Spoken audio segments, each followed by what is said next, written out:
Hello दोस्तों, स्वागत है आप सबका सरकारी विषयों में। सरकार ने पैन कार्ड बनाने का नियम पूरी तरीके से बदल दिया है। क्या आपके पास अभी तक पैन कार्ड नहीं है या फिर आप नया पैन कार्ड बनाने की सोच रहे हो तो सावधान हो जाइए। 31 मार्च 2026 के बाद पैन कार्ड बनवाने के नियम पूरी तरह से बदलने वाले हैं।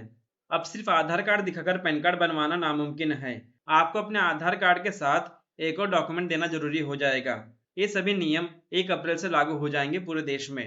दोस्तों, इनकम टैक्स विभाग के नए नियम के अनुसार आधार और पैन को लिंक करना बहुत जरूरी हो गया है। लेकिन अब नए पैन कार्ड के आवेदन की प्रक्रिया में भी कुछ बदलाव किए जा रहे हैं। 31 मार्च की डेडलाइन के बाद आपको ज्यादा कागजी कार्रवाई और शायद ज्यादा फीस देनी पड़ सकती है।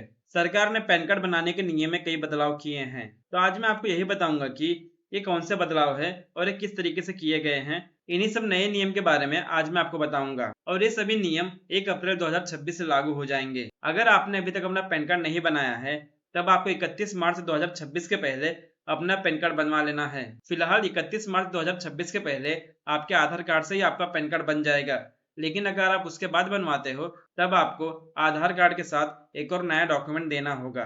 तो आइए अब मैं आपको बताता हूँ कि सरकार ने किस नियम में बदलाव किया है। जो सबसे पहला नियम है, अब सिर्फ आधार कार्ड से नहीं बनेगा पैन कार्ड।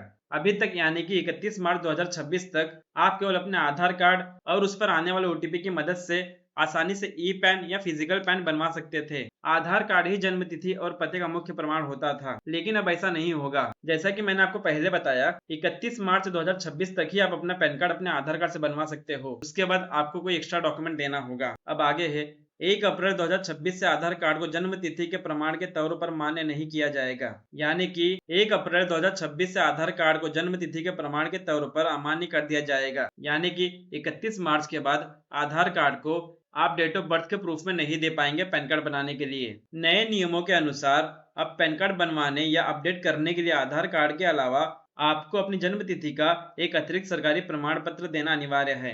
31 मार्च के बाद अगर आप पैन कार्ड बनवाते हो तब आपको अपने डेट ऑफ बर्थ प्रूफ के लिए एक एक्स्ट्रा डॉक्यूमेंट देना होगा। अब मैं आपको बताता हूँ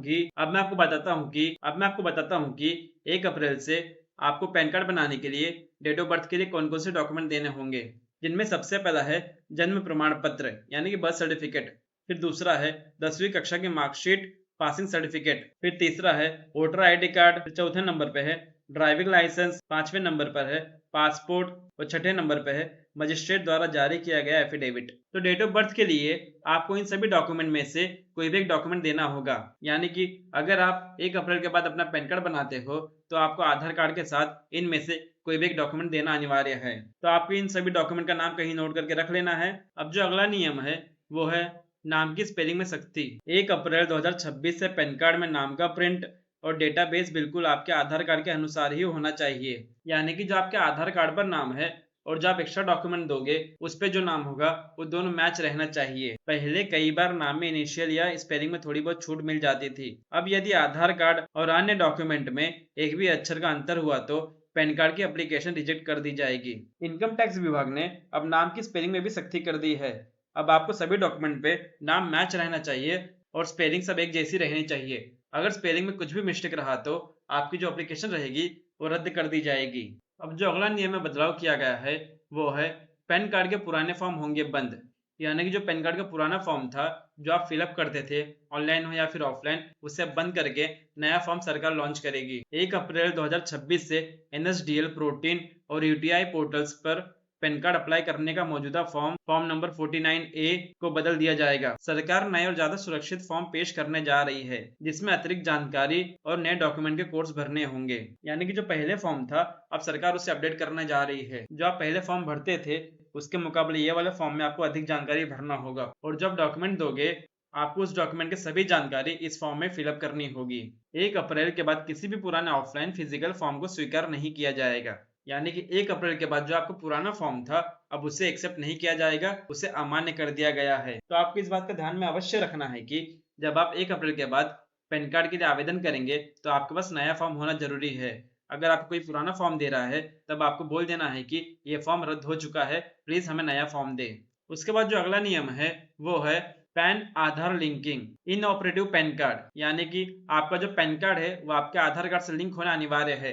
अगर नहीं रहेगा तब उसे निष्क्रिय कर दिया जाएगा, यानी कि वो एक्टिव नहीं रहेगा। जिन लोगों ने अपना पैन कार्ड आधार एनरोलमेंट आईडी के जरिए बनवाया था उनके लिए पैन कार्ड को फाइनल आधार नंबर से लिंक करने की आखिरी तारीख 31 दिसंबर 2025 थी।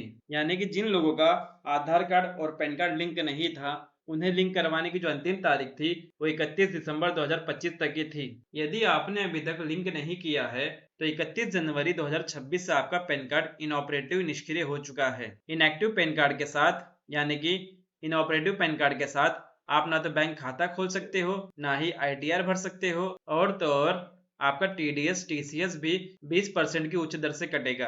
अपने पैन कार्ड को दोबारा एक्टिव करवाने के लिए आपको इनकम टैक्स पोर्टल पर 1000 रुपए की पेनल्टी भरनी होगी। यानी कि आपको इनकम टैक्स पोर्टल पर जाकर लिंक करवाना होगा और आपको 1000 रुपए की फीस देनी होगी। उसके बाद आपका पैन कार्ड और आधार कार्ड दोनों लिंक हो जाएगा। तो ये थे कुछ पैन कार्ड से जुड़े नियम जिनमें सरकार ने बदलाव कर दिया है। अगर आपने भी अभी तक अपना पैन कार्ड नहीं बनवाया है, तब आपको भी 31 मार्च 2026 के पहले जाकर अपना पैन कार्ड बनवा लेना है, क्योंकि 31 मार्च 2026 के पहले आपको पैन कार्ड बनवाने के लिए सिर्फ आधार कार्ड देना होगा। अगर आप 31 मार्च 2026 के बाद बनवाते हो, तब आपको आधार कार्ड के साथ एक और नया डॉक्यूमेंट देना होगा, जो कि डेट ऑफ बर्थ प्रूफ के लिए देना होगा। तो उम्मीद करता हूँ कि अभी तक आपने अपना पैन कार्ड बनवा लिया होगा। अगर नहीं बनवाया है, तब आपको जल्द से जल्द जाकर बनवा लेना है। तो आज की वीडियो में बस इतना ही। धन्यवाद।